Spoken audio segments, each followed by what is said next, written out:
Steve, let's talk about introducing conflict into a comedy script. How soon, how subtle, how intense in the beginning? By conflict, you don't have to have an antagonist for conflict. I mean, most characters in comedy are in conflict anyway. They're in conflict because they're assholes, and so they're in conflict with their coworkers, or they're idiots, and so they're in conflict with the world around them, or they're like George in Seinfeld, always kind of downtrodden, Eeyore, as it were, and so he's in conflict with the world, and so the best comedies create characters that are intentionally conflicting with either other people or the world or themselves. What you don't need is you don't need an antagonist. You can have an antagonist, but it's not necessary. In Groundhog Day, there's no antagonist. There's no villain who's trying to thwart him. It's just that he's a jerk who everybody kind of rolls their eyes about. And then he's stuck in this time warp that how did it happen? No one knows. How do I get out of it? No one can help him.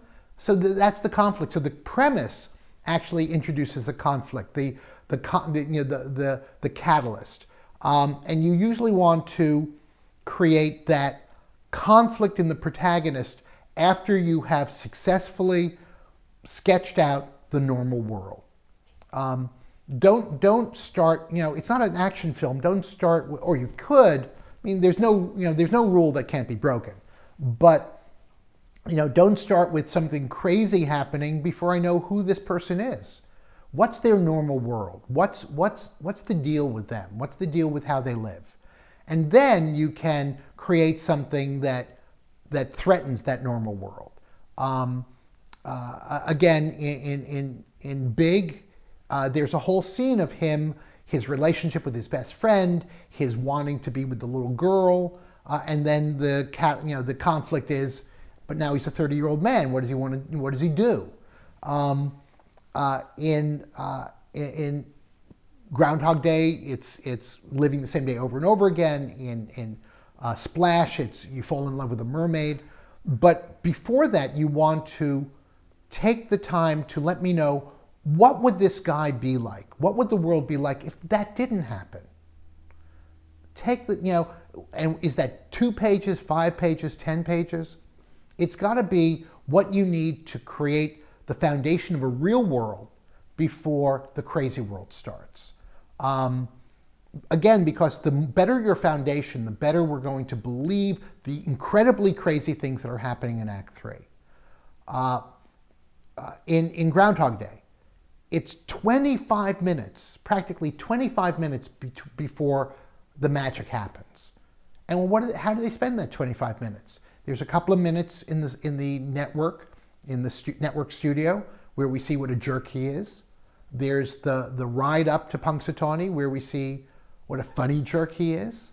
And then there's the whole day.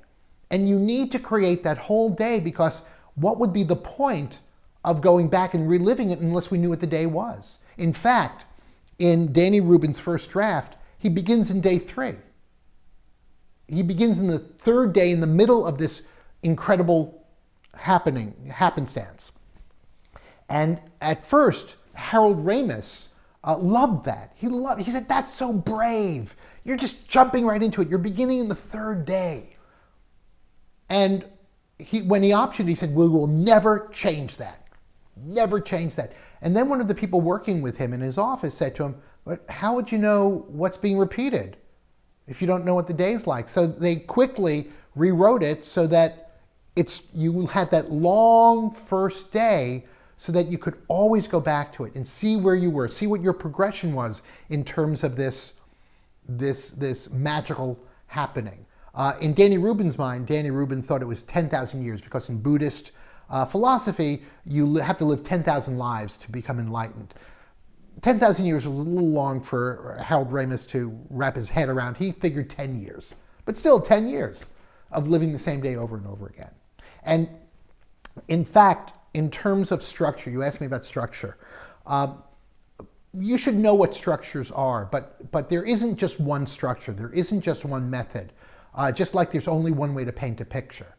There's cubist, there's abstract, there's representational. There's more than one way to paint a picture. And the idea that you have to follow this structure, is not necessarily true. I mean, knowing structure is pretty good.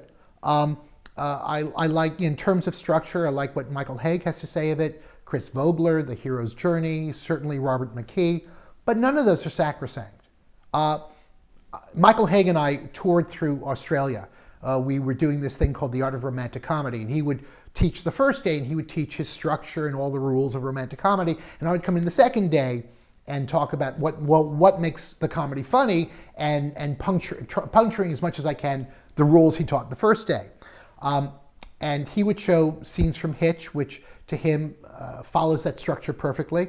And I would talk about Groundhog Day, and I would say to him, why don't you ever talk about Groundhog Day? And he says, because it doesn't follow the structure. Because the Groundhog Day has 7 acts. Because it consciously has this long first act of setup, the normal world. And then it follows the 5 stages of grief as written by Kubler-Ross.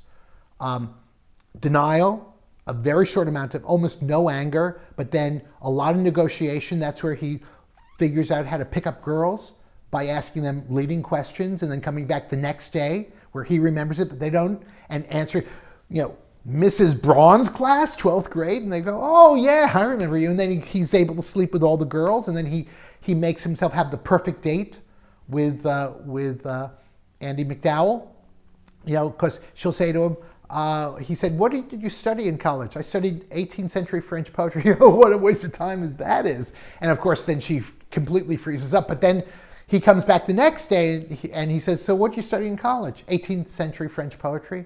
And then he reels off this long poetic stanza in French. And she says, you speak French? And he says, oui. Because he's the clever, tricky servant. That's the archetype. And then after negotiation, there's depression where he tries to kill himself. And then there's a long period of acceptance. There's first the acceptance where he gets her to accept that it's really happening. But then the next day she forgets all about it. And then there's the old man sequence where the old man dies and he won't accept it. That the old man, he tries to get the old man to live. He takes him to the hospital. He takes him to a diner and gives him more food. But the old man keeps dying on him. And then he finally has to accept that he's not God. And finally, the last part of acceptance is he goes through the entire town helping people because he's figured out that if this is going to be his whole life, just this one day, that the only way to spend his life is to be of service to others. And so that's all he does every day. But what is so brilliant about what Harold Ramis and Danny Rubin and Bill Murray do is they keep him human. There's the first sequence in this, what Harold Ramis calls the Superman Day, is there's this kid who's about to fall from a tree.